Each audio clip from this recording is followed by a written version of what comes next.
Celsius, essential energy. T-minus 10, 9, 8. The clock is operating. We're underway. Tranquility Base here. Endeavor, go at throttle.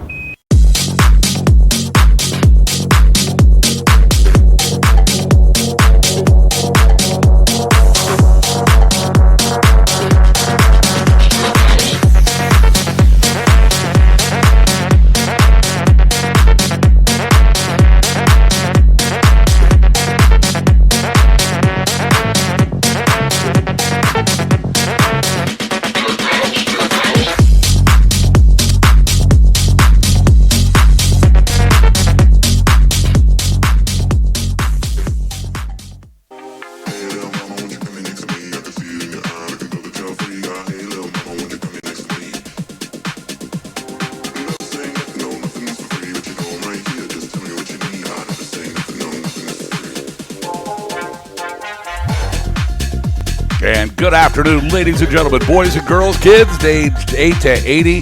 Let's go ski racing as we are set to bring you run number 2 of the Men's Slalom National Championship here from the 2024 USCSA National Championships, live from Whiteface Mountain here in beautiful Wilmington, New York, as we bring it to you from the Andrew Wybrecht Finish Arena.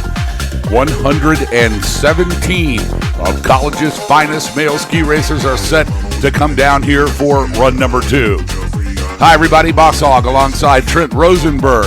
And boy, what a day we have had here in beautiful blue skies. It is cloudless, the temperatures are warm, and the track is fast. Trent, it looks like we're set for a fantastic run number 2 here. Yeah, I'm super hyped up, boss. This is going to be one of those great second runs of slalom to conclude the men's individual divisions here, so I'm really happy for it. Let's take a look at the course conditions here for run number 2. 43 degrees outside, 4-mile-an-hour wind from the south, a steady pressure gauge. Nothing's going to happen but blue skies today. It is bright sun, 49% humidity. The snow has softened up from this morning. Coach Bunnell has set the course here in run number 2. 58 gates of fun, 56 direction changes. It's 11 on the Stoke factor. And boy, they are going to fly down this Draper's Drop today. We're going to take the times from run number 1, add them to this afternoon's time, and that's how we'll crown our national champion. Let's take a look at run 1 leaders. Finishing in 10th place earlier this morning from the Military Academy, James Larman. Castleton's Filippo Collini in the 9th slot. Max Polino from Babson in 8th. Then Rocky Mountain College's Zach Bion in 7th. Marin Vigneris from the University of Massachusetts in 6th. Rounding out your top 5 here for run number 1 from Castleton in 5th, it is Jager Askel Strom Hansen. Samuel Hayden from Clarkson in 4th. Ryan Beardsley from Babson in 3rd. Northern Michigan University's Aaron Grizelak in 2nd. And the man to beat again, just like 48 hours ago in the men's giant slalom from Castleton with a time of 47:22. It is the man with the plan, Lorenzo Mentanini. He is going to go for a back-to-back shot here, and it looks like we are now underway as our first racer, Joshua Juziak from Clarkson, wearing bib number 230, is on course. Yeah, he had trouble there, boss, on the head wall. He already skied toward the B-net. He hiked his way back up, and now he'll be finishing his run. You see him come back through the finish line, but a tough second run there for him as he goes with a 1:0052. Remember, we take the top 30 times from the morning session. We reverse that order. We call it the flip in Alpine ski racing. That's the order we send them down here in run number 2. Finn Horsley now from Babson coming across the stripe. Horsley with a 51.66 in run number 1. He'll add to that and post a 1:42.09 combined time. So we are underway here for run number 2, just about 25 minutes away from crowning our 2024 national champion, as Jackson Knobloch from Clarkson University comes down Draper's Drop. Yeah, having a really good run here is Jackson Knobloch. He was a little slower at the first interval, but he's made some great time on the head wall. We'll have to see if he can pull it through all the way. He'll finish there with a time of 51.01 for a combined time of 1:42.55. Good enough for second overall currently, boss. Benjamin Seitrenbaum now from Cornell University. Looking very good here. He is on course now, making his way. Centrenbaum with a 51.39 earlier today. Now across the transition, he'll come into our view here at Draper's Drop. Two main sections here, just like in run number one. Relatively flat out of the start gate. And then over Draper's Drop, and the thing just falls apart. I mean, the bottom comes out of this drop. About a 41-degree pitch here. But no problems for Benjamin Centrenbaum from Cornell University. A good flush right there. And across the line comes Centrenbaum. 142.70 combined time. So it's Centrenbaum in third, Knobloch in second, and Finn Horsley from Babson College, your leader here in run number two. Yeah, it looks like maybe the men's course is slightly more skiers right than the women's course was, so they're still dealing with more of that slope like you just talked about, boss.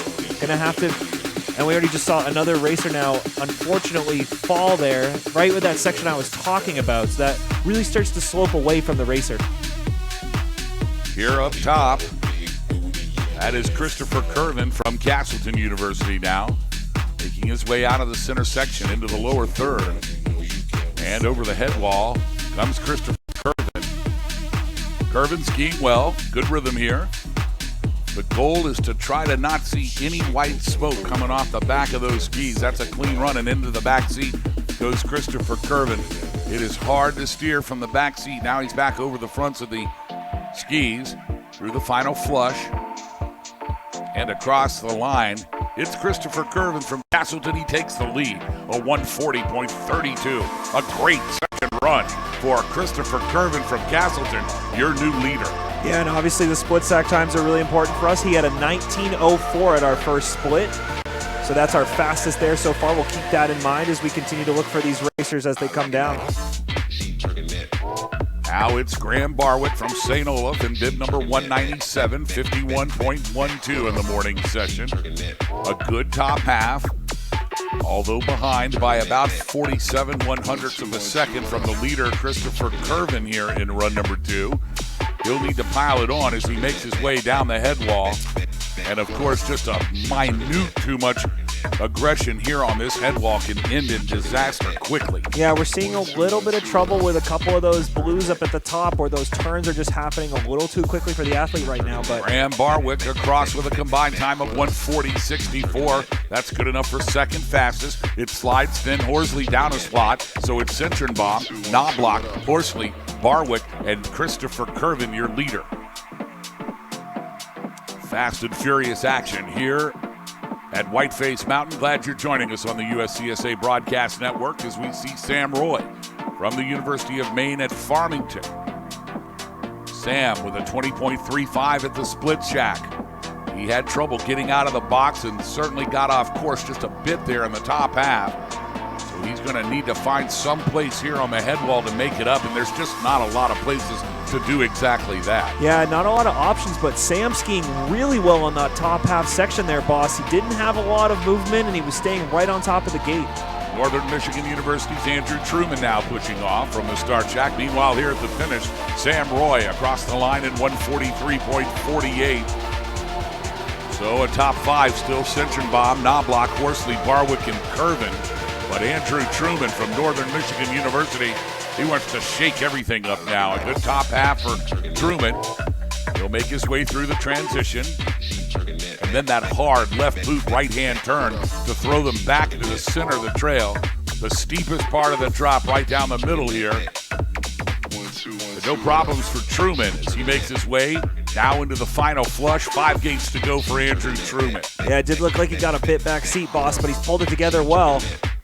He's going to reach for that stripe, come through with a combined time of 141.94. Good enough to shake up that top five like you were talking and put himself in third place. Lucas Wyachek now on course. Wyachek from Babson College in bib 229, 50.97. And again, Wyachek a little slow in the top half. 72 100ths behind Curvin. He'll need to try to get through this transition, and then down the wall comes Lucas Wyachek. Oh, he got way back seat there, boss. He had to scrub it all, unfortunately. I know you're looking right now at Ethan Ross, though. Currently St. coming down. St. Olaf's Ethan Ross, and it looks like Wycheck is skied out. Yeah, like I said, he had to scrub so much speed there at the top that I think he just couldn't get back into the rhythm of it. Ethan Ross now from St. Olaf. 50.84 in run number 1 earlier today. He's 8/10 behind at the split shack. Christopher Curvin had a heck of a top half of this run number 2. He has laid down the gauntlet as he still leads this men's slalom national championship. Yeah, Ethan looked like he might have had some similar trouble that Wycheck did, where he got a little caught up there just before the flushes. I've been secretly practicing. And he's going to come through with a combined time of 1:42.66, good enough for 6th overall there. Oh, no change in your top 5. Still Knobloch, Horsley, Truman, Barwick, and Curvin in the lead. But Mads Syverson from Rocky Mountain College, and he'd like to change it all. Mads was 18th fastest in the morning session with a 50.82. Just 1/100th of a second behind the leaders at the split shack. He's got a real chance here. And Mads Syverson from Rocky Mountain College looks good as he makes his way into the final gate. And across the line, he'll take the lead. 140.08 for Mads Syverson from Rocky Mountain College, your new leader here in run number 2 of this men's national championship slalom. Ethan Hine from Hobart William Smith College now on course. Hine will be followed by William Geldy from Rocky Mountain. Then we'll see Ridley Lindstrom and Richard Casey. Meanwhile, Ethan Hine from Hobart William Smith College. Now back up top, pushing off from the start shack, it is William Geldy from Rocky Mountain College. But here is Ethan Hine from Hobart William Smith College. 4 gates to go now for Hine. And Hine grabbing the stripe with a 141.06. That'll put Hine in the 4th slot. So a shake-up here in the top 5. It's Truman in 5th, Hine in 4th, Borwick in 3rd, Curvin in 2nd, and Mads Syverson from Rocky Mountain College, your leader here in run number 2. Still the fastest racers to come, including William Geldy. Rocky Mountain College's William Geldy, you're skied out. Yeah, he straddled the gate right there, boss. Same section we've been talking about now, and it's just causing these racers a little bit of problems right now. You can see the course crews right behind him trying to slip it out a little. Oh, that's a tough break for Jerry Wolf's Battling Bears from Billings, Montana. Rocky Mountain College needed a good finish from William Geldy from the first run, and he is going to be a DNF. Now on to Colgate's Ridley Lindstrom. Ridley was in bib number 199, a 50.73 earlier in the morning session. Ridley, 15th fastest earlier today, and something's happened to Ridley. He has had to scrape an enormous amount of speed. I'm not sure he made that gate either, boss. It looked like he might have straddled. We'll have to wait till the judges rule. Indeed, across the stripe is Ridley Lindstrom with a 142.98. Now it's Richard Casey from Colgate. Casey with a first run time of 50.70, and he is behind at the split shack. Boy, Mads Syverson and Christopher Curvin got it done on the first half of this race course. Everyone else struggling, it seems like. Colgate's Richard Casey now can spot the finish line. 5 gates to go. Here comes Richard Casey from Colgate. Casey will grab the tuck, 142.13. Good enough for 7th place here in run number 2. Miles Rucker from Northeastern University. He'll be next. Then we'll see Patrick Levin. And then Frederick August Strom. Affectionately known as Jaeger, we found out, from the Castleton ski team. So shout out to my friend Nate Hazen for giving me that information. Meanwhile, here in the middle part of the course, coming down the head wall, this is Miles Rucker from Northeastern University, and Rucker across the line. A combined time of 142.28. That's 8th fastest. Here high atop, on course in the top half, Patrick Levin from the University of Minnesota Duluth. Levin skiing well, 32/100ths behind the leader at the split shack. Now into the transition, and to the top of the drop. And now over the drop, and in the back seat on a wild ride is Patrick Levins. Levins trying to get it done, steering from the back, and there it is. They're just throwing him around like a rag doll up there. Yeah, we could kind of see that one happening, boss. Unfortunately, just couldn't get out of the back seat. It gets really difficult there. Into the final flush comes Levins, but he had to scrape all the speed. That's a tough break for him as he had a good run going. 1:44.28. Here is Frederick Strom from Rocky Mountain College, also known as Jaeger. Jaeger now moving through the center section. We'll take a look at the split shack. And Jaeger at 19:48. He's a half a second ahead of the leaders here, so a good run for Rocky Mountain College's Jaeger Strom. Strom now at the top of the drop. He can spot 20 gates to go. Yeah, it looked like he might have a little trouble with this section, but he's pulled it together well. It's going to be about this finish. Oh, no, and he missed that turn there and couldn't get the ski back around. So, unfortunately, Jaeger has also now gone out. Rocky Mountain College now struggling to bring a racer underneath the balloon and the finish line. Meanwhile, Bradley Seaborg from Northern Michigan University, he'll take his shot as Seaborg comes out of the transition now to the top of the drop. Bradley Seaborg with a 50.02 in run number 1, and he's got a good run going here. He's ahead at the split shack now.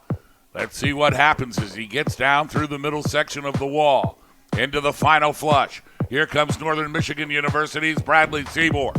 Seaborg now driving to the line. He'll grab the stripe at a 1:40.30. Good enough for second fastest. So it's Curvin in third, Seaborg in second, but still your leader. From Rocky Mountain College, it's Mads Syverson.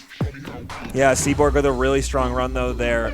You know, again, we've seen a couple DNFs now in a row, or some, kids have to scrub speed, and he didn't have any of those problems at the top section. You're seeing James Larman now from the United States Military Academy. Oh, and no. Larman just missed a gate.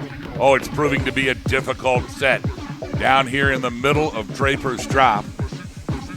Right, we're getting great camera angles to it too, so you guys at home can see, but that blue gate right in the middle of the head wall there is just, they're not being quick enough to get around it. And obviously, speaking here from the booth, but it's just causing the most problems I've seen on this course so far. Here comes James Larman, reaching the finish line here from the United States Military Academy. What a tough break for him. He had a great first run, 49.89, but struggled in the second. Combined time, 1:54.22. Here's Filippo Collini from Castleton. Collini, 49.83 in the morning session. He was 8th fastest, and he'll hit the line. 140.55 for Collini. That'll put him in the 4th slot.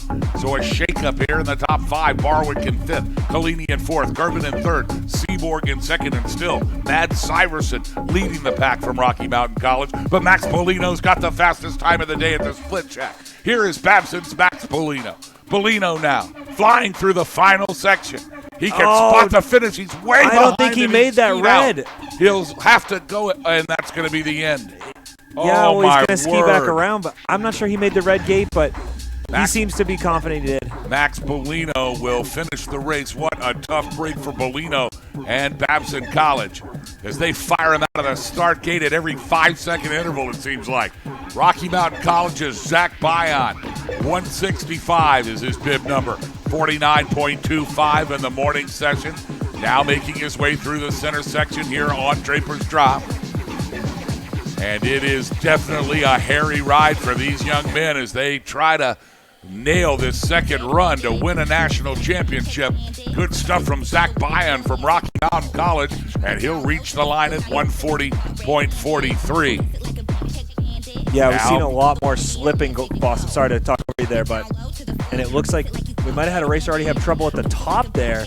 That's Marin Vigneris from University of Massachusetts, and Vigneris has gone and had to skate to get a gate, and that's going to take all the speed away from Vigneris. Vigneris had a fantastic run from the University of Massachusetts in Amherst earlier this morning, a 48.83 for Vigneris. It was the 5th fastest time of the day. Oh, and Vigneris has just stopped on the head wall. I'm not sure if he missed the gate there or felt like he did. I thought he had made it around, but he appears to just be... Oh, this is a tragedy for Marin Vigneris.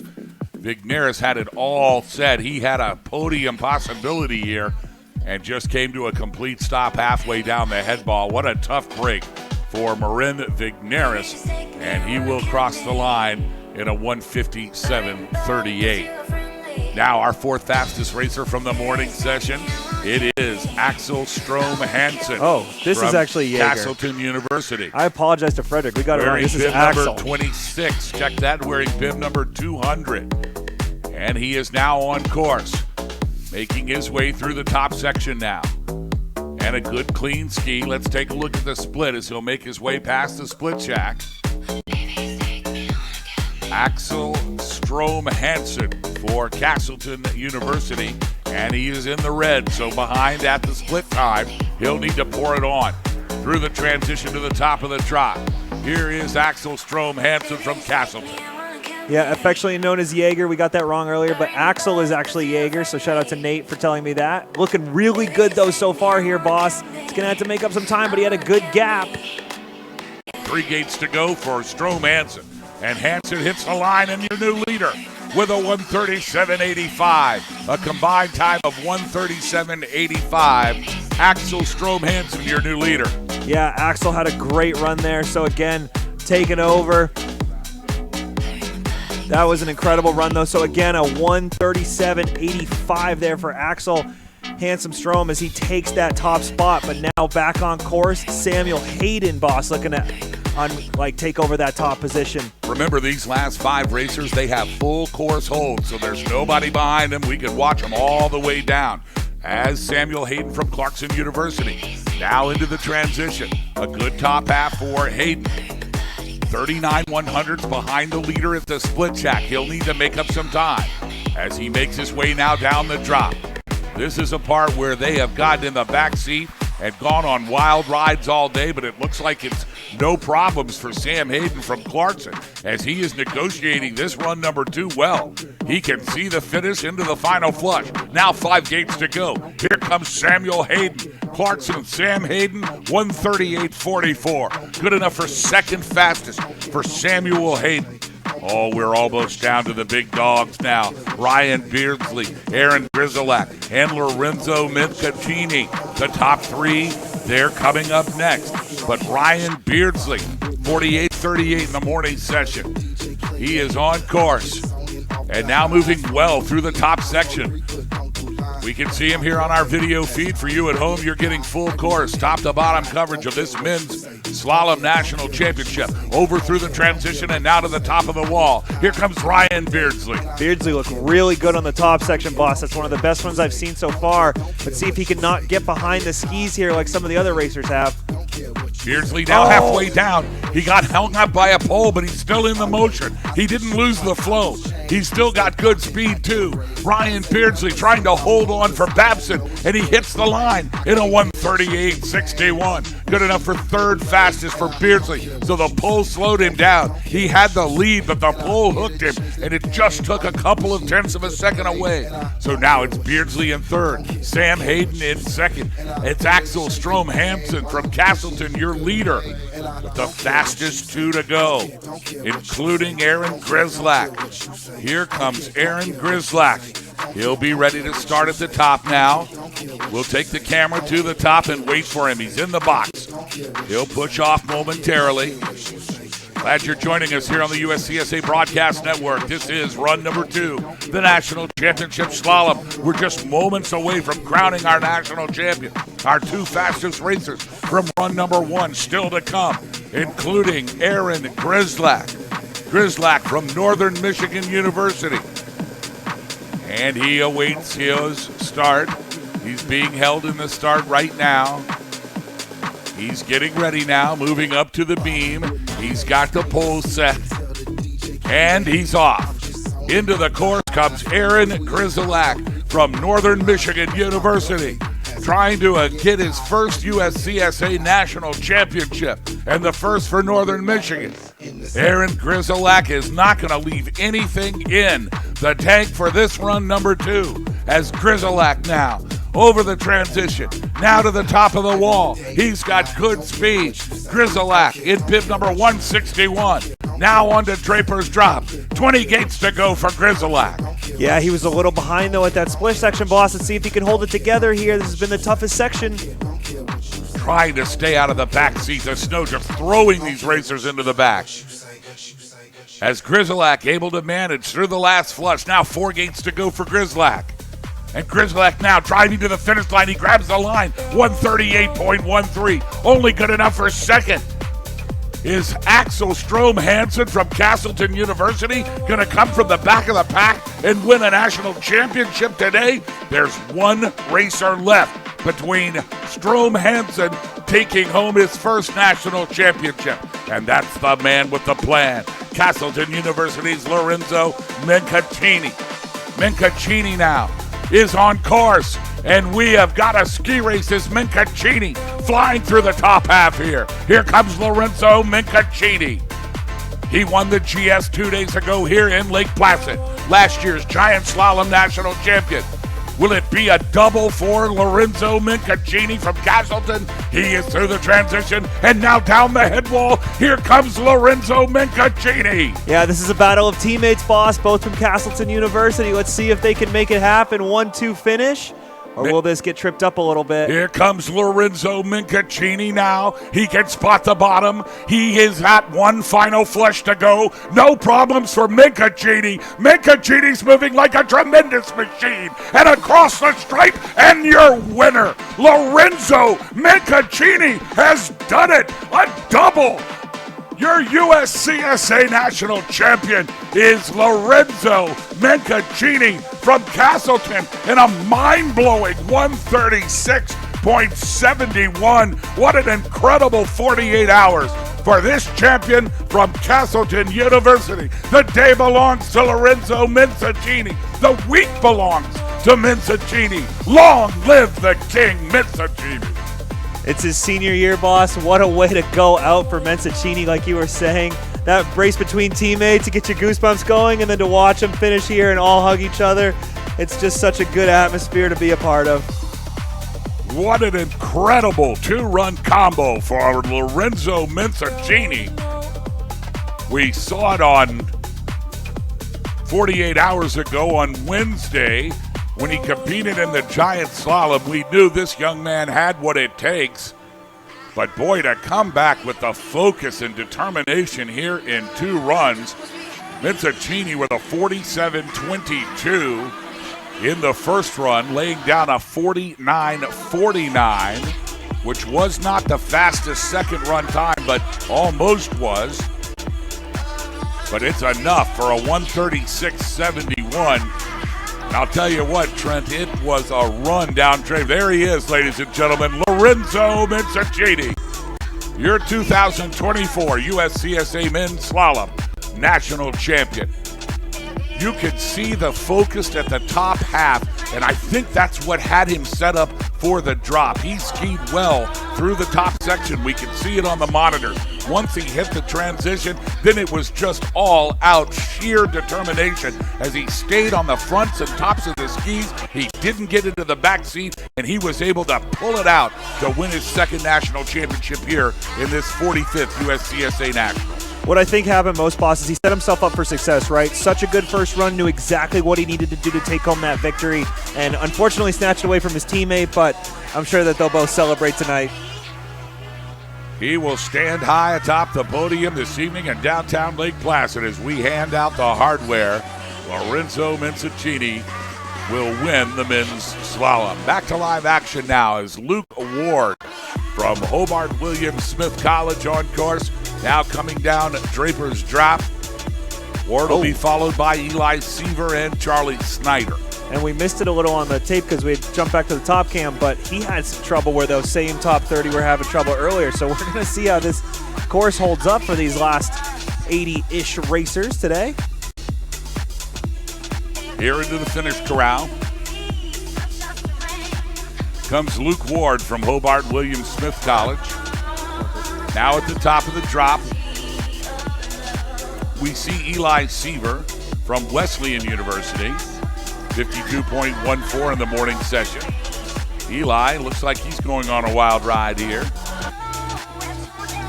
Yeah, like we said, really hard not to get in the back seat on some of this drop terrain, right? And it's getting a little ruddy out there. They're having trouble staying through the front of the ski. No problems for Seaver, though. He'll cross the stripe in a 145. 64. Here's Charlie Snyder from Colgate in bib 225, 52-21 earlier today in the morning session. Clean first half for Charlie Snyder. Now into Draper's Drop he comes. What a glorious afternoon for ski racing here in the northern Adirondack Mountains of upstate New York. Glad you're joining us wherever you may be around the world on the World Wide Web at USCSA.org. Live coverage from the Nordic venue earlier today, from snowboard a little later on today, and right here at Alpine, we have got run number 2 of the men's slalom. Here is Charles Snyder across in 1:53.57. What a day, and he just moved up. Charlie Snyder and Eli Seaver, along with Luke Ward, they both just made good advances out of the top 30. Now into 23rd slot for Charlie Snyder. Here's the Air Force Academy's Luke Kirchmeyer. Right, well, we saw that top 30 have some trouble and get some, DNFs and some long runs, so a good chance for some of these skiers behind the top 30 to move up and get a better position for their team. Again, top 3 racers count toward the team competition, so every position matters as we add up that time. Here at the finish, it's Luke Kirchmeyer from the Air Force Academy. And a combined time of 1:46.56 for Luke. A good 2-run combo from Colorado Springs, flying high at the Air Force Academy. Got to go to the Garden of the Gods about 3 weeks ago. We were in Denver. We went down to Colorado Springs, and I hadn't spent a lot of time in the Springs, but what a beautiful town that is. Gorgeous. And it looks like that's going to be the end of the day for Elliot Peretta. Peretta had a good run going there, but then got behind in the middle of the Draper's Drop, and once you're in the back seat and behind on this run, it's over. Yeah, I think we've seen almost as many DNFs as we saw in the first run already here in the second run. So, again, a tough course set for this second run championship. And the top racers, of course, as well in the 30 flip. So the very best of the best here having difficulty navigating this head wall. Yeah, and there goes another one. That's William Saylor from Stanford. He didn't make it down far enough, but yeah, William Saylor, unfortunately, in that same position there. Now upstairs, it's Babson, Sebastian Shepard. Here is Shepard. Take a look at him as he makes his way out of the center section. Now into the transition. That's where that hard left boot turn throws him down along with the fall away. It is a really tough transition up there. It's been in every race that we've run. And take a look now as Sebastian Shepard from Babson's on a wild ride here down the head wall. Still in control, though. Yeah, control's an interesting way to put it, boss, but he has maintained his line. that is the truth if I've ever heard it. Yeah. What a great run as he just he's hanging on for dear life there. He moved himself up well, 21st overall, so he rode the wave and did not get thrown off. Sebastian Shepard with a 1:45.29, and he slides up to 21st fastest here in this men's national championship. Yeah, next on course will be Caleb Reichert from Messiah University. And it looks like we're getting a little bit of course work done. As we said, a lot more slippers this time. But here's Caleb Reichert, I believe, on the head wall. Getting a little bit in the back seat. But he's pulled it together. And he'll come right down to the finish line. And that'll be a 1:48.01 there for Caleb Reichert. So Caleb Reichert now moving himself up in the 24th position. A big crowd gathered here today at Draper's Drop for run number 2. Glad you're with us here on the broadcast network. Boss Hogg and Trent Rosenberg on the call for you all week long. Here on the top, it's Reed Martin from Clarkson University. To reset our lower camera here just momentarily. We'll be back online with that. Reed Martin, of course, a mechanical engineering major, coached by Paul Reckberger. He's a sophomore there at Clarkson. He's from Rutland, Vermont. He'll be coming down the head wall here and makes his way. No problems through halfway down, so a good clean ski here for Reed Martin. Meanwhile, Caleb Gorton now. Gorton from St. Joe's College of Maine. He's pushed off of the start shack box now. moving his way into our view in our upstairs camera. And St. Joe's College of Maine's Caleb Gorton now successfully through the top half of this run. Yeah, and Reed Martin did finish his run, a 1:45.18, so slotting himself in the 21st overall position. While we get reset here,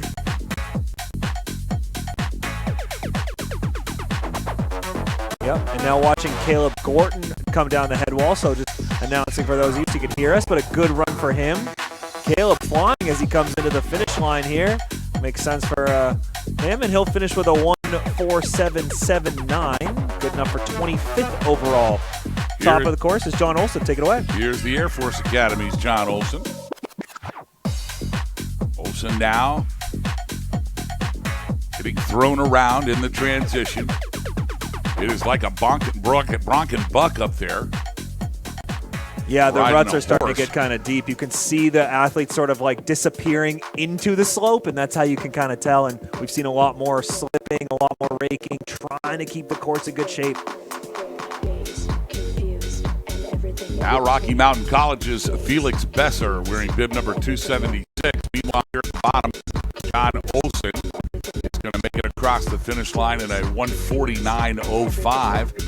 Good run here for Rocky Mountain College's Felix Besser. Besser now will reach the top of the drop. Yeah, he's looking good, boss, though. He's got the hang of the upper turns. He didn't get too far back seat on any of those, and staying on top of those boots. Halfway down Draper's Drop, it's Felix Besser from Rocky Mountain College. Besser with a 53.83 in the morning session, and he'll hit the line here momentarily. 1:46.54 for Felix Besser. Here's the University of Minnesota Duluth, Jens Dorsey, or Doss. It might be Doss. I believe it is Doss. Jens Doss. Very good. Jens from Minnesota Duluth now in the top half. No problems up there. Now he'll make his way into the transition. Yeah, looking good so far there, boss, at the top. Again, we've seen some of these skiers sort of maybe take it slightly slower through there just to get on top of that ski. It's better to be a little slower, not have to come in at Mach 5 and lose it all. No doubt. Clarkson's Aristotle Nevios now pushing off from the start shack. Now making his way through the middle section of this course. Nice and easy and flat up there for a section. Then all of a sudden, as you can see through our camera, it just falls apart, drops away, and down the drop comes Aristotle Ninos. 1:49.09 for Jens Doss from the University of Minnesota. Now it is Aristotle Ninos. Don't forget, coming up this afternoon at 4:45 on the Extra channel, we'll bring you live coverage of this afternoon's awards presentations. If you haven't seen our awards, you'll want to. Very exciting. All 600 plus athletes usually attend all of the awards presentations. But our champion today, it is Lorenzo. He made his presence known 2 days ago as our giant slalom champion, and now follows it up 2 days later with a championship here in the slalom competition. There is no doubt who the king of the dogs are in this 45th USCSA National Championship. So congratulations to Lorenzo Mincaccini. He is this year's slalom national champion. Gavin Worth now from Wisconsin-Madison. He is making his way down the head wall. He's the one that brought the kayak to awards last night. Or might have been two nights ago. Yeah. The very motivated winner of your give-out prizes. He has just skied out here, unfortunately for Gavin Worth. That's going to be the end of the day for Gavin. Joseph Pollock now from Northeastern University in your screen. Yeah, Joseph Pollock from Northeastern University, like you said, mathematics and business, a super senior. So his final run here as an individual at the USCSA National Championships. See if he can put one good one together and end up in the top 30. He's skiing well, though, down Draper's Drop. He's got a good flow and a good rhythm to it. Comes into these final few gates, and now we're also seeing Lake Lindelof at the top there. But Joseph Pollock out of Northeastern University finishing with a time of 1:48.72. And again, on course now, Lake Lindelof had a 54.34 in the morning. And right behind him will be James Fox out of Georgetown University. Again, we're seeing some coursework be done on the top section. Also, I guess I checked that it was Logan Davis that was going to be starting right after Lake Lindelof. Lake is going to finish his run now with a 1:49.61. And then again, we see Logan Davis of St. Joe's College of Maine here at the top section. Skiing well so far, boss. Logan Davis. No problems for Davis as he makes his way over the head wall. Trying to get our bottom camera now back online. Stand by for that. James Fox from Georgetown University now getting pushed off from the start shack. And here comes James Fox. Meanwhile, here at the bottom with 8 gates to go, it's Logan Davis from St. Joe's College of Maine. And Davis grabs the tuck and across the line in a 1:51.39. Your top 3 here in run number 2 and our unofficial final podium. In third place, it's Aaron Grizzlack. Grizzlack skiing for Northern Michigan University. Axel Strom Hansen finishing in the second slot from Castleton. And, of course, your winner, Lorenzo Mencaccini. Meanwhile, here at the bottom, it's Georgetown University's James Fox. Yeah, James came through there with a 1:54.03. So, again, James Fox with a 1:54.03. And on course at the top section was James Kelly from Cornell. Oh, there we go. Now we're back in action here for the lower cam. We'll take a look at James Kelly now. Kelly making his way down Draper's Drop. And Kelly trying to just hold on. It is a ride down Draper's this afternoon, no doubt. I know. This is what happens when the sun hits it and it's 50 degrees outside. Back-to-back days for it, too. All of a sudden, things get soft and mushy. And safely into the finish corral is James Kelly from Cornell with a combined time of 1:51.63. Here's Lance Dolan from the University of Maine in Farmington.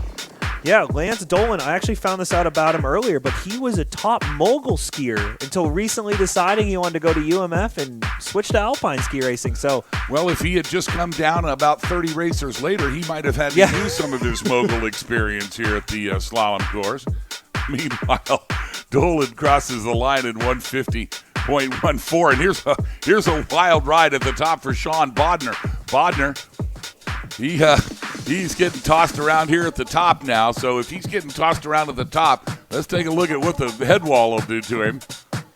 Oh, it is a wild ride here in run number 2. But how much fun are we having on a gorgeous Friday afternoon? Yeah, and you called it, boss. The bottom section there, he just kind of rutted out there. The hip caught the snow and slid straight down.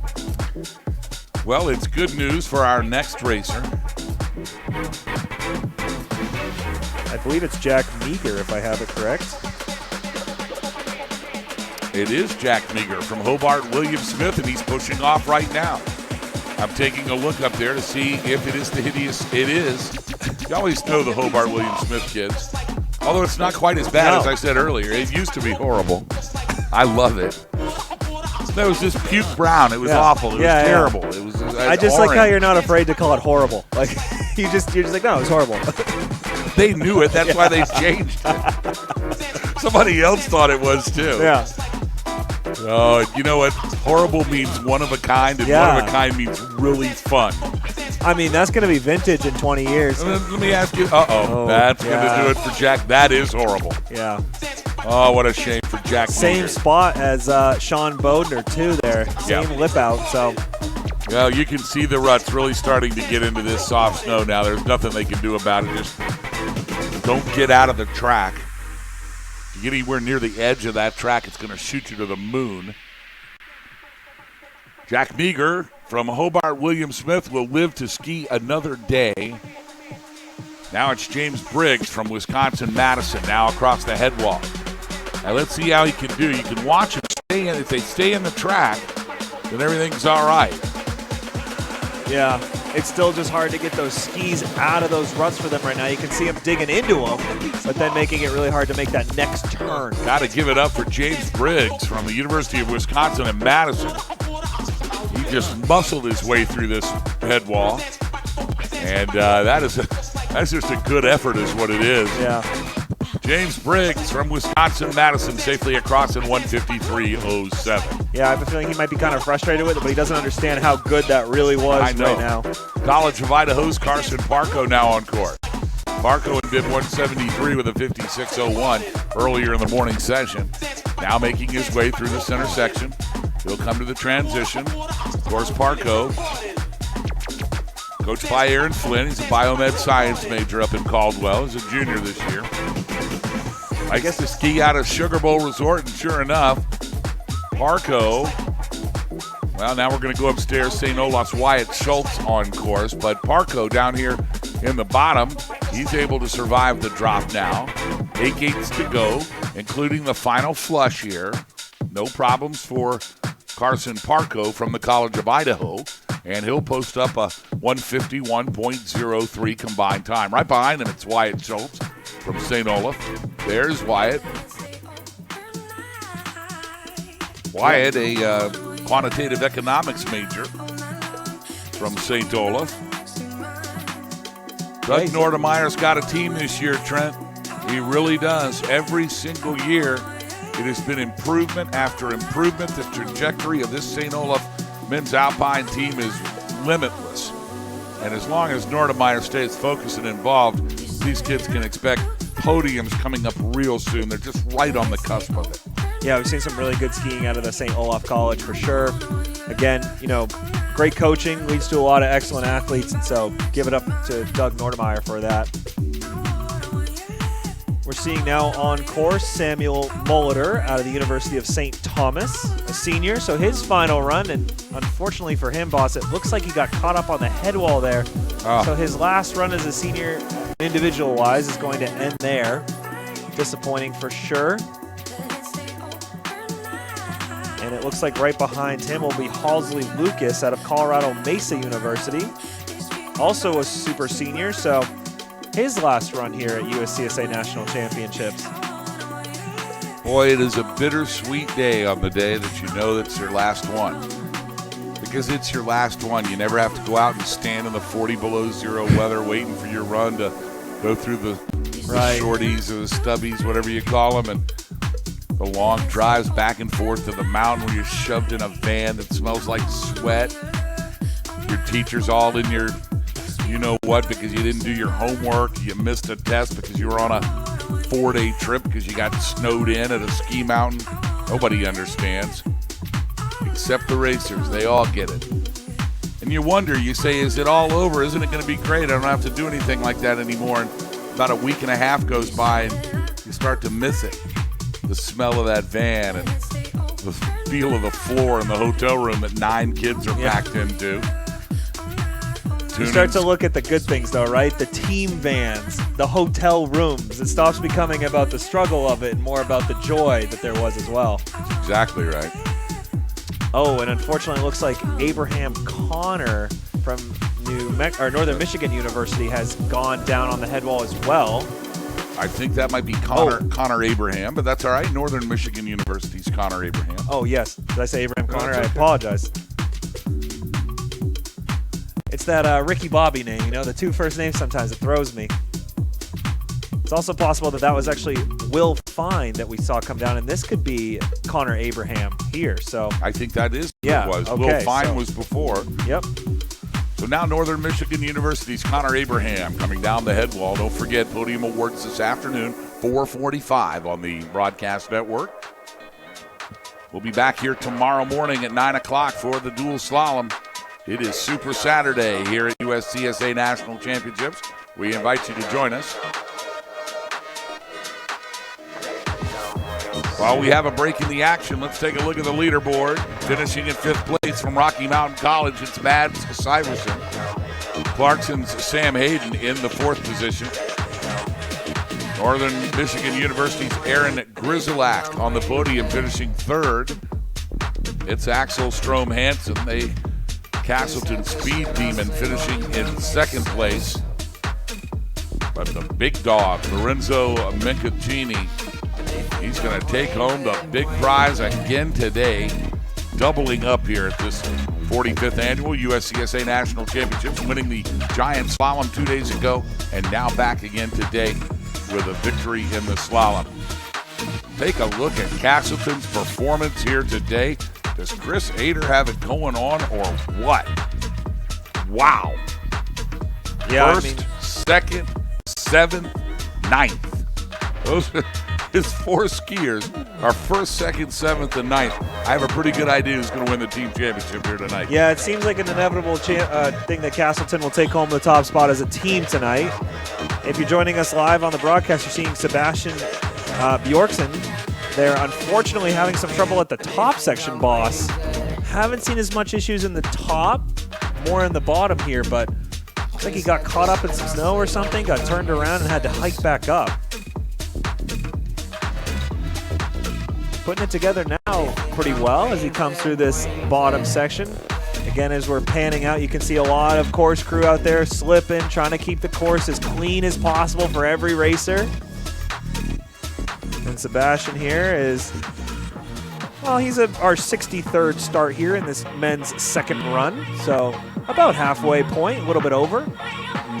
And again, the ruts are really starting to build up. Meanwhile, Lafayette College's Sebastian Bjorksen now into the last flush now. 5 gates to go for Bjorksen, wearing bib 184, 57, 36, and he just ate the last. He dove. He ate the last pole and dove across the finish line. The Superman style. Haven't seen that one today, but a good way to end your run, I guess, if you are Sebastian Bjorksen. He's got a year left, so he'll come back with a vengeance. Ethan Hockridge from University of California at Davis now on course, as this track is getting eaten up quickly. It might be Ethan. It also could be Emerson, is what he put it for his name pronunciation. So if it's Emerson Hockridge, he's coming across the finish line now with a 1:56.84. So Ethan / maybe Emerson Hockridge. Good run for him. On course now, Victor Lancone. Yeah, sorry, the sheets, they don't like the little apostrophes. They give you a very weird figure here, so just had to double check myself. Right behind him, though, Camden Chiari from the United States Air Force Academy. But we're now seeing Victor Lancone on the head wall. Looks like he might be riding the tails a little bit, but he's holding it together. See him come through these final 4 gates as he'll cross the stripe. And he'll finish with a time of 1:55.99 there for Victor Lancone. As mentioned, right behind him, Camden Chiari at the United States Air Force Academy. And following him, we have Eric Moll from Pennsylvania State. But we're checking in live here with Camden Chiari as he makes his way down the head wall. Doing a good job staying on top of it so far. Seen some skiers have a lot of trouble in that section, but Chiari not seeming to have any problems as he rides the wave here through that flush. Final few gates for him, and he'll come to the stripe. Hands up in for celebration for Camden, a 2:00.39 combined time there. 50th overall. As I mentioned, Eric Moll from Pennsylvania State University now on course. He's making his way down the head wall. Following him will be Asher Lockwood out of Northeastern University. There is Northeastern's Asher Lockwood. He's pushed off from the start shack. Meanwhile, Eric Moll, the Nittany Lion, he can spot the finish line halfway down the drop. You can see that final flush there. Right here is where they get into the flush. No problems for Eric. And Penn State University's Eric Moll. He'll hit the line 1:58.80. Yeah, the bottom section of the course, Boss, holding up really well. Draper's Drop having slight bit of ruts there at the top section, which seems to be the biggest issue for a lot of our skiers. Here's Rex Eidman from Hobart William Smith College on the top half of the course. Here at the bottom, Northeastern's Asher Lockwood. Asher doing a good job here as he stays on top of it. He'll come through the finish line here. A 1:56.42. And then right behind him, as Boss mentioned, Rex Eidman. Well, I wish they could send him down faster. Yeah. Hobart and William Smith, though. Rex Eidman majoring in economics and having a good run here.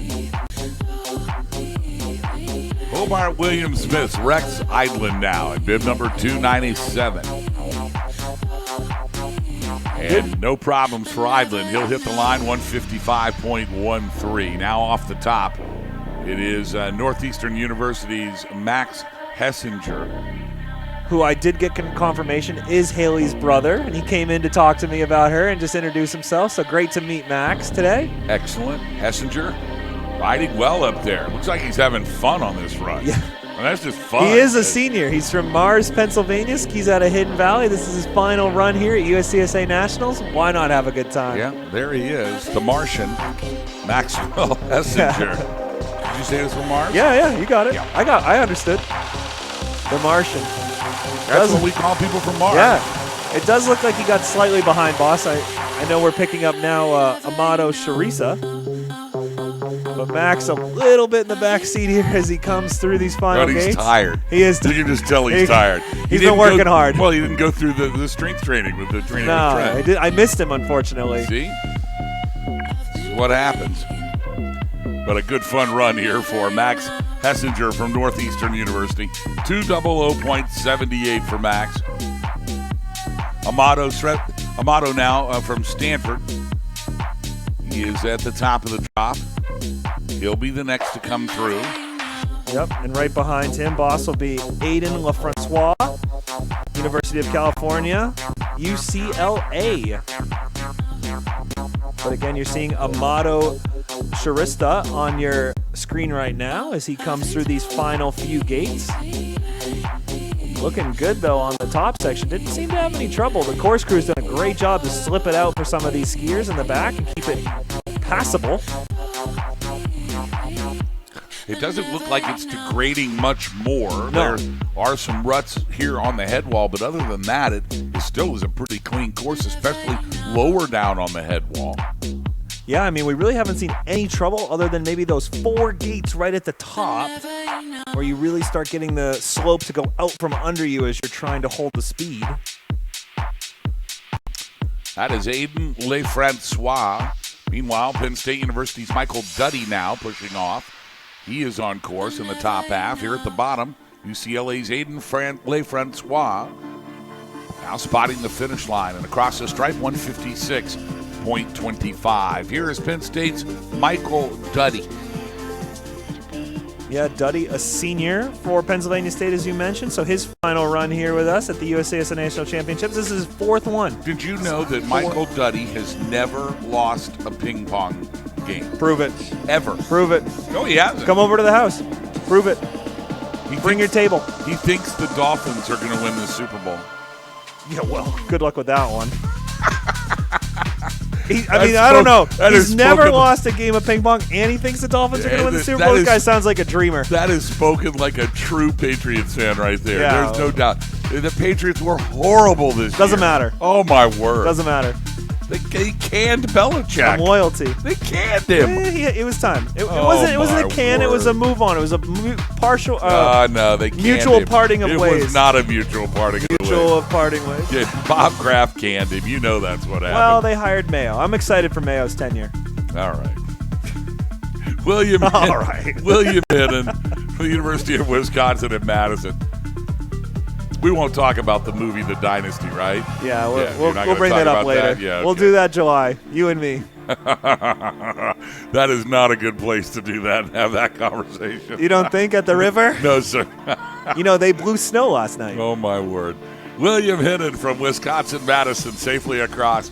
157.83. Here's Will Sato from the Claremont Colleges. Sato, a good top half now into the transition.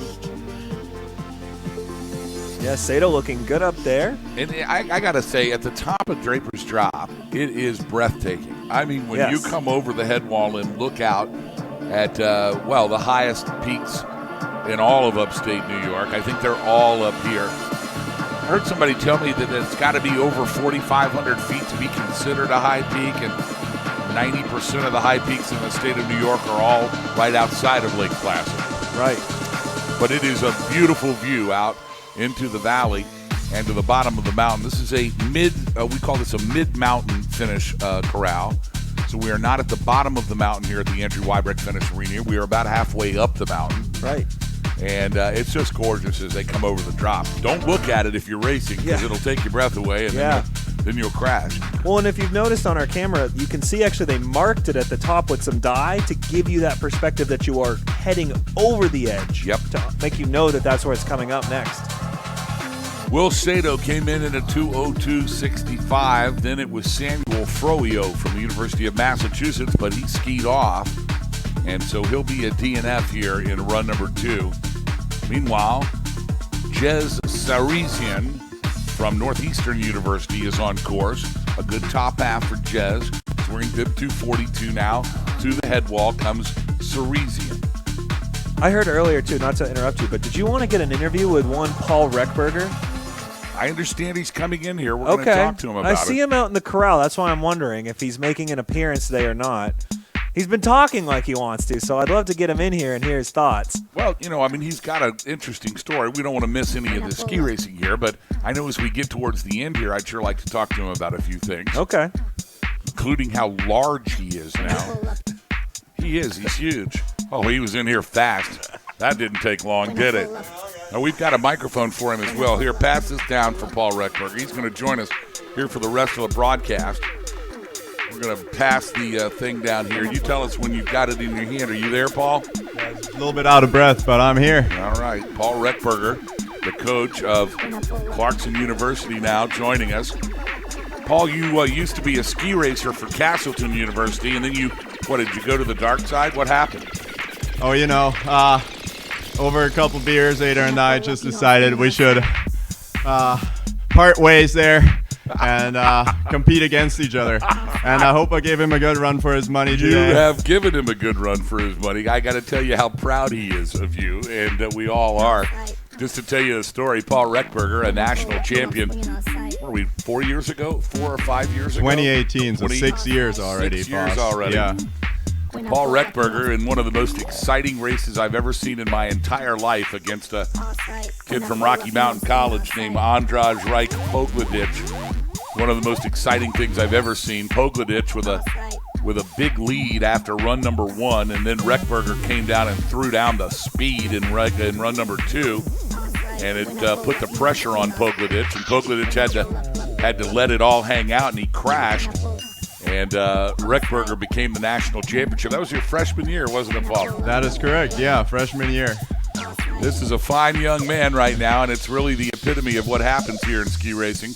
Meanwhile, let's get back to action quickly. Tanner Rosick from Colorado Mesa University in at 2:02.98. Jack Chitkara from Georgetown at 2:05.68. And St. Olaf's Ryan Arnold now making his way down the hill here into the head wall, into the final flush.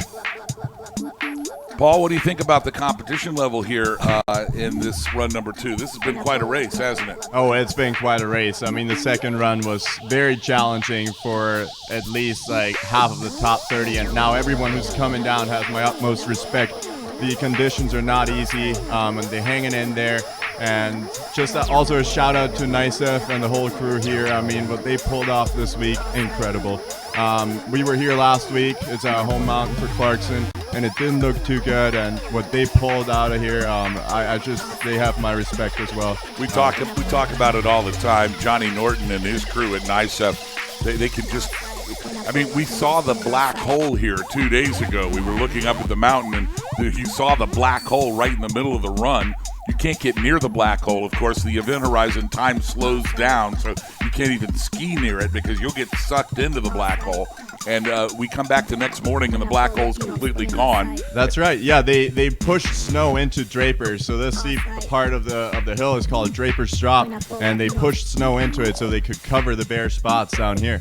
Ryan Arnold came across 2:02.89. Charlie Steele in bib number 215 and a 2:04.53. And now we see Colorado Mesa University's Tyler Weldon, coached by Jesse Scott, which is just another prime example of what happens at the USCSA.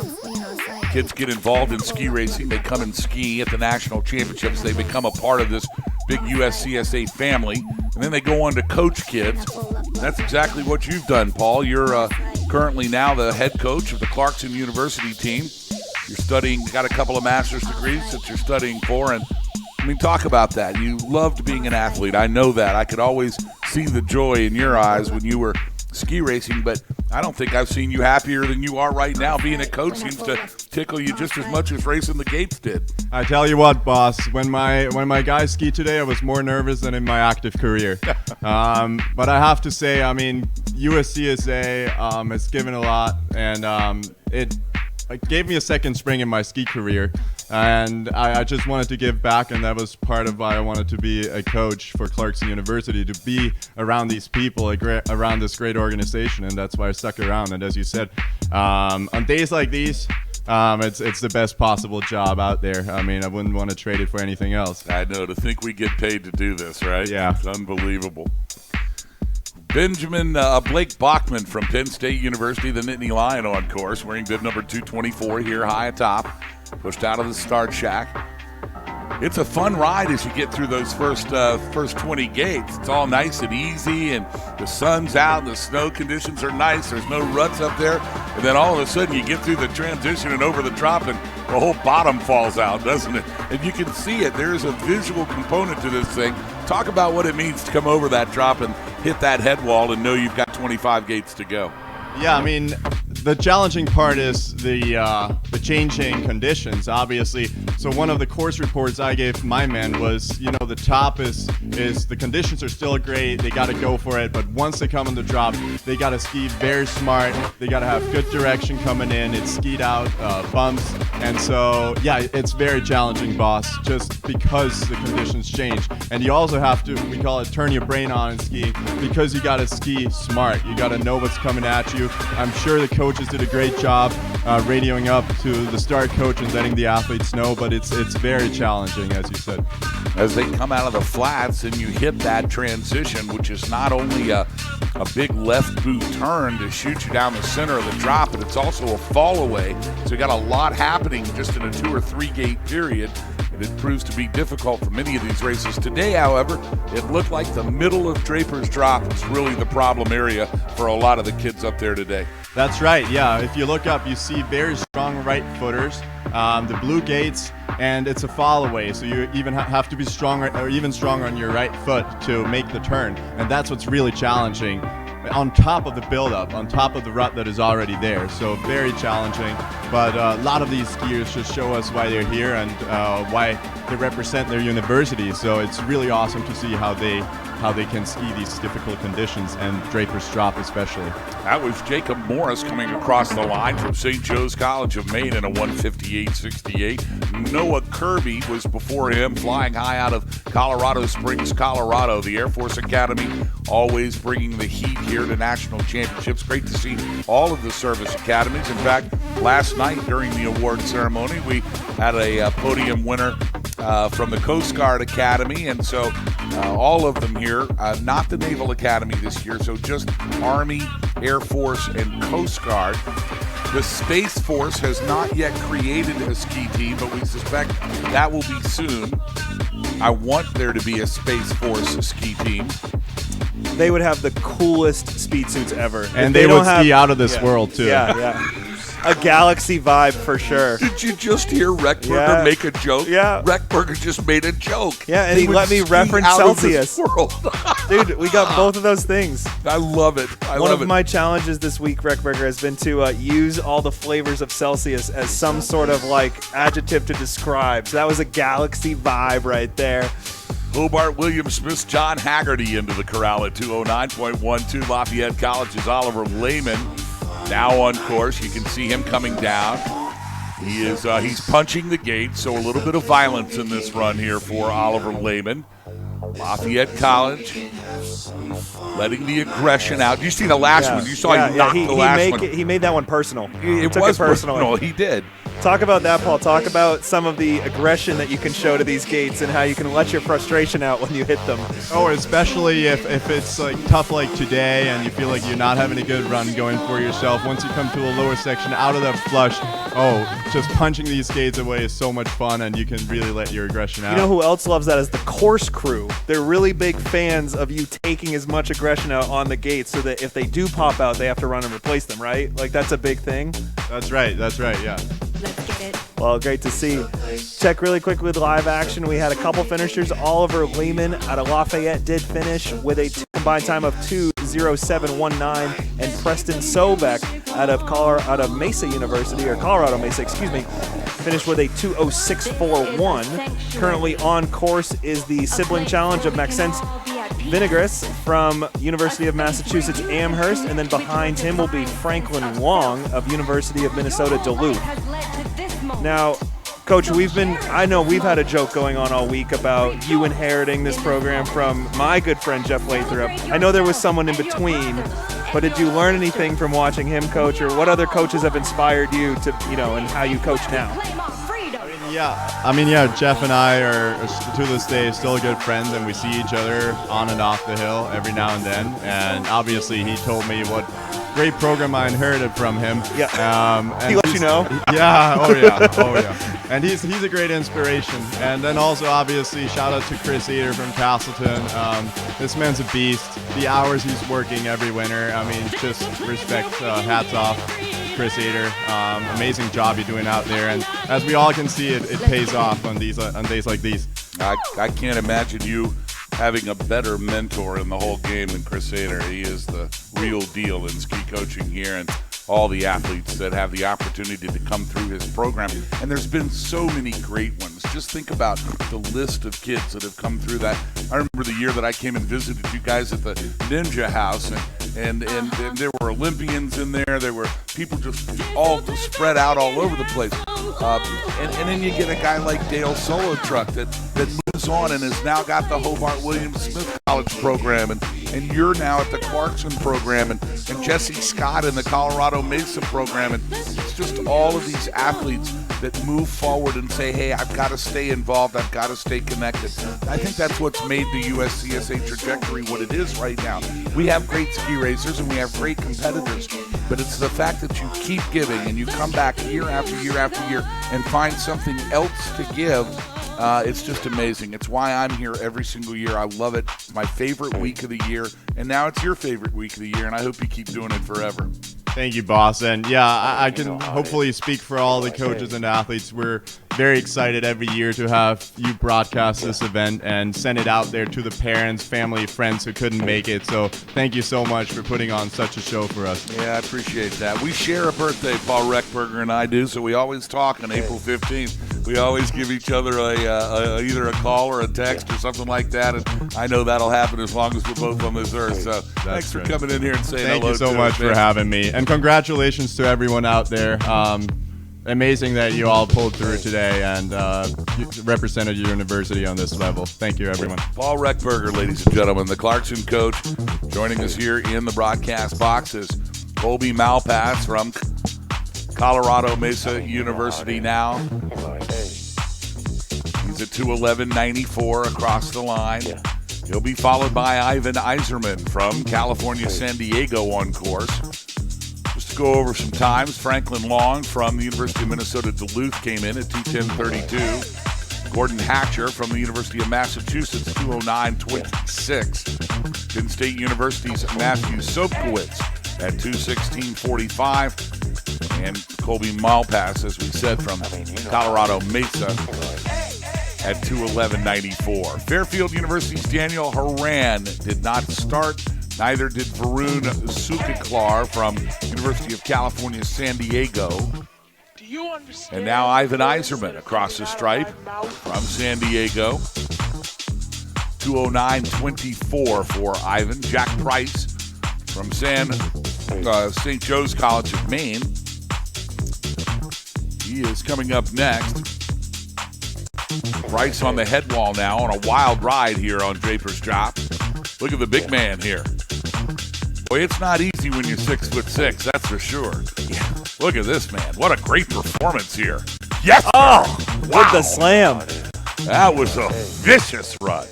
Remind me not to make that guy angry later. Jack Price showed us how to get it done in the final 8 gates here in this run number 2, 202.17 for St. Joe's College of Maine's Jack Price. Moved right up in the standings, too. Yeah. How about that? Yeah. 60th place for Price now so far. Yeah, coming out of the back of the pack, but skiing like a man on a mission here on this last run. Travis Reardon from the University of Massachusetts now. He is on course. He can see the finish line now, and he'll grab it with the kickstand finish. Reardon across in 2:07.97. Always fun to see the UMass kids from the zoo in Amherst. Michael Coleman now from the College of Idaho, just making the transition into the top of the head wall. He's wearing bib number 301 for Michael Coleman. Yeah, we're about 15 racers or so left, boss, so getting toward the end of this second run. Jonathan Jorgensen from the Military Academy. He'll be after Coleman. Then we'll see Max Parmelli. We'll see Parth Krishna and Matt Tan. Talon Clark, Sebastian English, and Alexander Tooker, your next 6 out of the box. Meanwhile, here from the College of Idaho, at the top of the drop, it is Michael Coleman. No check. That is Jonathan Jorgensen from West Point, the cadet. Yeah, Michael Coleman did finish, though, boss, a 2:19.28 for him. College of Idaho's Michael Coleman there with a 2:19.28. Here is Max Parmelli just pushing off from the start shack. Meanwhile, here, halfway down the head wall comes the cadet from West Point, Jonathan Jorgensen. He's wearing bib number 266. Yeah, and while we have just a minute, boss, I want to just thank Paul for being in here, obviously. And we talk all the time about coaches that are friends of ours that we have great respect for. And then you hear him talk on the microphone and you realize why we have that admiration for them. You know, sometimes I think people think we might hype them up, but no, we're being serious. Like, these are genuine humans who are, so passionate about the things they do and then so caring for the athletes they have. So just a big thank you to him for coming in and talking with us today. I think the thing I enjoy most about talking about coaches is when I get to talk to their athletes. And, there are coaches that athletes don't like. Right. Sometimes they're hard coaches. Sometimes they train them hard. Sometimes they're cold. They're not warm and fuzzy. Sometimes they're not right. Yeah. But when you talk to the athletes about the coaches in the USCSA, it's just nothing but love and admiration and respect. And it's all the way across. There's not a bad one in the whole group. I never hear a bad story. And I think it's just about what this league is, and I think about what we kind of as a league want to project and manifest in our athletes and in our coaches and in the entire organization. And I think it's coming through. I think it works. I think if you make that the expectation, it can be the reality. It's one of those weird things that if you just say no to all the rest of it, you really can't manifest it into what it's becoming. Yeah, and then you see those athletes turn around and become the coaches. So the same way they were brought up, now they want to bring that back to the next generation, much like Paul. We are proud of Paul Reckberger and his program over at Clarkson. And when Chris Ader was coaching him, we were proud of Chris Ader for doing such a good job coaching him. Right. I mean, we can just keep going back generation to generation to generation. Yeah. And that's how it is here.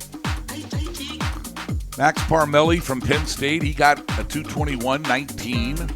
Parth Krishna from Stanford University across in 2:24.37. Matt Tan now from Stanford. He is coming down the final 5 gates into the last flush. Tan is Rock'em Sock'em Robots. Yeah. A lot of gate violence lately. And he is safely in the corral with a 2:23.21 for the Cardinal. Matthew Tan from Stanford University. skiing for the trees here in this men's national championship run number 2 in the slalom. Talon Clark now from West Point. He'll be followed by his teammate Sebastian English. Oh, yes, the military academy back-to-back here. Teammate runs. What a great name for a guy in the Army, too. Talon Clark. And Talon Clark now safely into the finish corral. 2:17.08. Talon is not going to shave the entire week. He's going to wear shorts one day. He's going to wear jeans the next day. He's going to wear flip-flops the next day. Yeah, he's got to soak up all his opportunities here to get as much out of that uniform as possible. He's going to take an hour and a half to eat dinner. You don't even think of stuff like that, right? He's not going to make his bed. He's going to leave it messy. When you have 12 minutes to eat dinner, man, a half hour seems like an eternity. He's not going to make his bed either, is I he? will tell you a story. My friend Sawyer used to make a bed on top of the made bed, and in the morning would just pull the first bed off and would be like, yeah, see, look how clean my bed is. I don't think I could do that. I move a lot. I have imagined that I would then just have to make 2 beds every morning, but I did always like his strategy for avoiding that process. His teammate Sebastian English came across in a 2:16.06. Don't forget, we'll broadcast our Podium Awards live from downtown Lake Placid tonight at 4:45 here on the Broadcast Network. Make sure you tune into that. And then back here again at the Andrew Weibrecht Finish Arena. Tomorrow, we call it Super Saturday here at USCSA, and we'll bring you live coverage of the team at dual panel slalom. Everything begins at 9 o'clock tomorrow morning. Don't forget, later on this afternoon, it's slope-style competition at the snowboard venue. They might be about to kick off, boss. Are they a 1:30? I think so. They may actually already be on the air. You can check it out on the snowboard channel, uscsa.org. Yeah, the Beav and A-Dot, fueled by all those Glazer hot dogs. There'll be a wild broadcast today, I'm sure. Here is Cade McIntyre from the College of Idaho. He was preceded by Alexander Tooker. Tooker with a 2:11.53. And Cade with a 2:20.34. Cade skiing for the Yotes out of Caldwell, Idaho. Aaron Flynn, another great example of this legacy we've been talking about this afternoon. Coaching the Yotes after Ron Bonneau. 30-plus years as the head coach, one of the most important people, I think, in the USCSA, and certainly one of the finest men I know. Benjamin Troyer, also from the College of Idaho, now across the line, 2:13.25. And on course here at the top of the drop, it's Dominique Duloc from the Claremont Colleges. Yeah, I just have to say, boss, what a great day of racing. I know we're still going here, but it's just been so wonderful to watch all these athletes compete. And as we close in here on our final few, I just wanted to say thank you to everybody who made this possible and how enjoyable it's been in these conditions and everything like that. You cannot have a ski race unless you've got a crew like they have here at Whiteface Mountain. We do talk a lot about it, but it really boils down to a guy and his men and women. And that's a guy named Johnny Norton. He's been here for forever.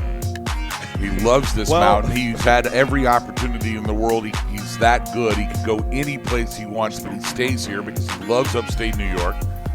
He loves the people at Order. He loves the people at NYSEF.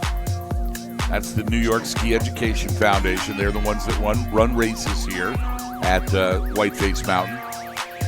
I met Johnny Norton when Junior was a little boy skiing as a J5 back in, it had to have been the early 2000s. Came here for speed. There's only a couple of mountains you can get a speed race homologated in, and this is one of those mountains in New England.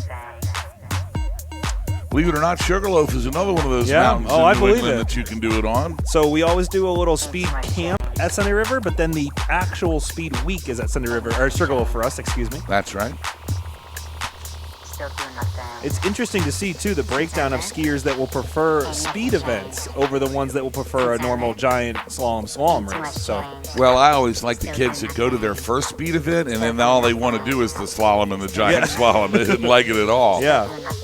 Dominic Dulac from the Claremont Colleges across 227.50. Marley Barrett from Wisconsin-Madison also across 215.77. Now from the Claremont Colleges, Jacob Hardy on course. Here's Jacob Hardy. And Hardy batting the gates out of the way into the final flush now. Not quite as violent as some of the other we've seen. It looks like he's only a right hook guy. He does not like to use the left hand while punching. Garden for that southpaw, you know? If you ever get in a fight with him, just go for the left side, right? Michael Martirano from Lafayette College. He'll be the next down at the top of the drop. What a day, though, for ski racing, and more importantly, what a day for Castleton University. Chris Vader has got to be happy with the results, as he is going to have two on the podium tonight in the top two positions, first and second. Then another racer in seventh and another one in ninth. So 4 of the top 10 racers inside the Castleton program. And boy, it just speaks highly of what Christopher Ader's been able to do with that squad. Michael Martirano from Lafayette College now. And he will hit the line with a 240.66. University of California in San Diego's Seiji Minowata. Minowata, the 126.41 in the first run now. He'll add to that. Yeah, and he was one of our racers on the twin tips. Actually might be able to get some air between these ruts if he times it correctly. He will make his way from the top of the head wall down now. Max Farron, Liam Cook, and Owen Mosier, your last 3. Last night at awards, we gave away a prize for the person who was DFL, and nobody would admit, like nobody would say it, and it was a good prize. What did you want to him? It was like a backpack, a nice atomic ski bag and backpack. Nobody wanted to jump up for that? Nobody wanted to jump into that. What about like second to last? I didn't ask for that. I just wanted DFL, but nobody wanted to say it. Gotcha. So that's why I'm going to keep surprised. track. That's why I'm going to keep track today. Yeah, you're going to call someone out? I'm just going to call him out and say, here's your prize. Yeah. Looks like he did come back to the finish line switch again, so using those twin tips to his full advantage. Good stuff from Seiji Minowata from the University of California, San Diego. How much fun are the California kids having here in Lake Placid? What a great place to be able to come and just enjoy the memories and all of the history that the Olympic Games have brought and bestowed upon this community. And not to mention, it's just such a beautiful place. Oh, gorgeous. I mean, especially today, when you have weather like today. Maybe not as much on the GS. They may not have been enjoying themselves as much. It was a little trouble seeing. That is the understatement of the week. Max Farron, bib number 281, skiing for the Stanford Cardinals. And he is going to hit the line with the pole, 243.15 for Max Farron. Now Liam Cook from Lafayette. He is on course. And he will be followed by Georgetown University's Owen Mosier. Yeah, so our last 2 skiers for the slalom run coming down now, boss. We have a junior, Liam Cook from Denver, Colorado. Skis out of Loveland. And then Owen Mosier, a senior from Rye, New York. The Abenaki ski area in Wolfboro, New Hampshire as his home mountain. So for Owen specifically, what a way to end his USCSA career here with us. Abenaki. Yeah. I don't know that. I don't either, but I know Wolfboro, New Hampshire, but I didn't realize they had a... Neither did I. Right. But I guess it makes sense now, so... And pushing off is Owen Mosier from Georgetown University, our final racer of the day. Meanwhile, here at the bottom, it's Liam Cook. Lafayette College's Liam Cook across the line at 3:03.04. And here is Owen Mosier. Georgetown University. I've been thinking about it for a second. Would you have counted a DNF as a DFL? Oh, no. Oh, no. So you had to finish. Oh, no. Okay, I'm sorry. Because No. I would have been the first one to jump up. I DNF'd. We had 10 do Oh, that. okay. Sorry. I wanted to make sure. No. Okay. DNF is not DFL. Okay, just to double check. I wanted to make sure because No, I was no. surprised that no one was willing to admit that had happened to them. DNF is I didn't finish. Exactly. Okay. Just wanted to be clear. I want to make sure I'm on the same page. DFL. I want the last finisher. Yeah, Because they deserve recognition and they deserve a prize. they do. Because they're out here getting it done. Right. They train just as hard as everybody else trains. Yep. They work just as hard. Their run is as important to me as anybody else's run. In fact, often I give more love to the kids that are coming down in the back of the pack than I do those coming down in the front. And that's because the place doesn't matter. Right. It's the love of skiing for me and the love of being out here competing. How about Owen Mosier, ladies and gentlemen? 3:05.64, our final racer of the afternoon with the twin tips. Loving it. Take a look at that costume. That costume looks great. Yeah, I do like the speed suit. Yeah, I would rock that. I could totally rock that speed suit right and there. when you retire that, Boss Hog will take it. Yeah, that is a money suit right there. I could get all over that. Look at that. That's the way it should be, right? The way life should be. Absolutely. I'll tell you, the way life should be is for the champion of today's run number 2 and run number 1. Usually when you win run number 1 and run number 2, 9 times out of 10 you win the race. And today it belongs to Lorenzo Mincaccini. Let's go over your top 10 here, finals. It's unofficial, but it's almost official. In 10th, St. Olaf's Graham Barwick. In 9th, Castleton's Filippo Collini. Then it's Zach Bayan from Rocky Mountain College. Curvin Christopher from Castleton in the 7th slot. 6th belongs to Bradley Seaboard from Northern Michigan University.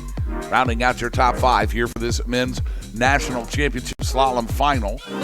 In the 5th position, it is Mads Syverson from Rocky Mountain College. Clarkson's Samuel Hayden in 4th. Aaron Grizzlack from Northern Michigan University in the 3rd spot. Then Axel Strom Hansen in the 2nd slot from Castleton. But the day belongs to the man with the plan. 2 days ago, he took home the big prize and was the champion of the men's GS. Now today, he doubles up. For Castleton's College's Lorenzo Mincaccini, the day belongs to him. Long live the king.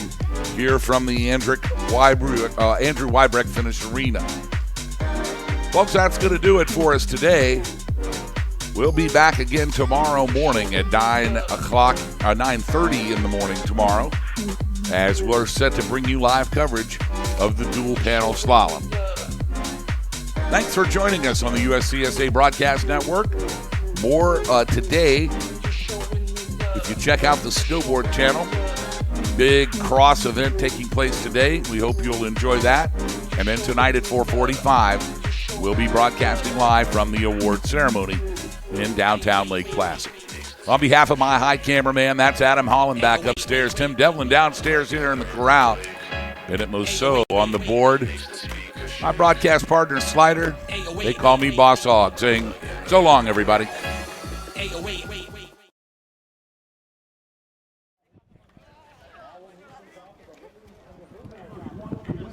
Championship 2 in a row. One in Bend, Oregon, in 2015. Now in Lake Placid. Will the table? Yep, up on our feet now. Here's some vice temperature. All right, 10 heat 2 and ready. Riders ready. Attention.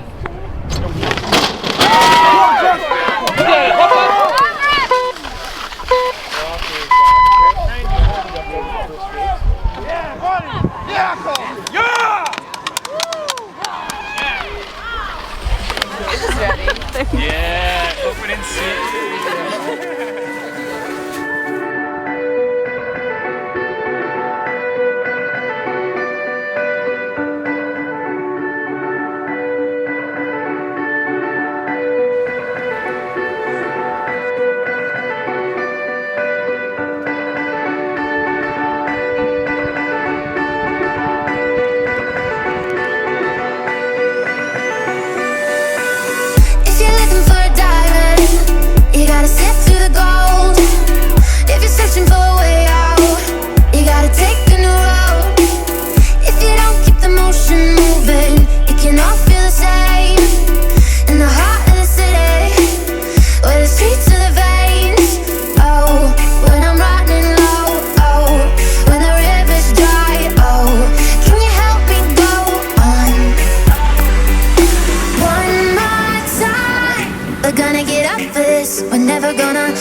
never gonna run and hide. If I get tired and say that I wanna change my mind, put me in a circle so I can change it one more time. Put me in a circle, circle, circle. Put me in a circle, circle, circle.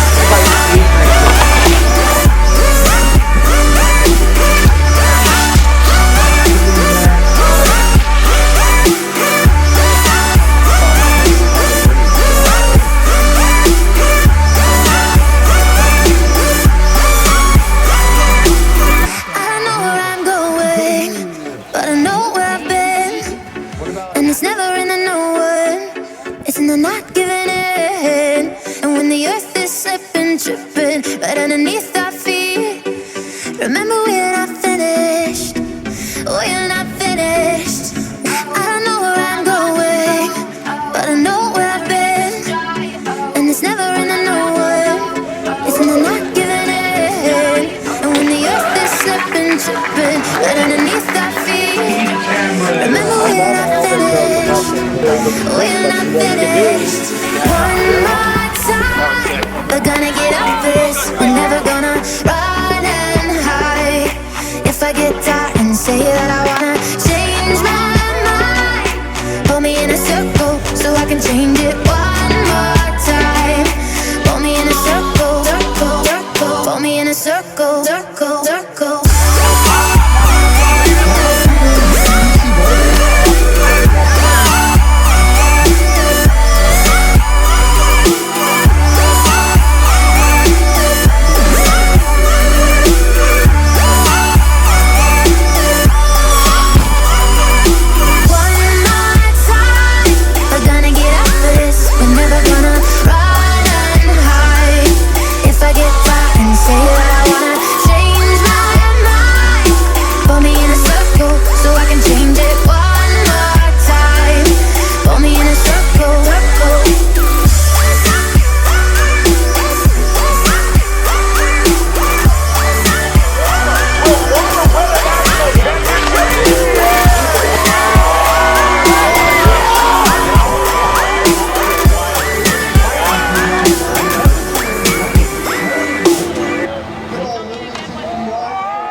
Celsius, essential energy.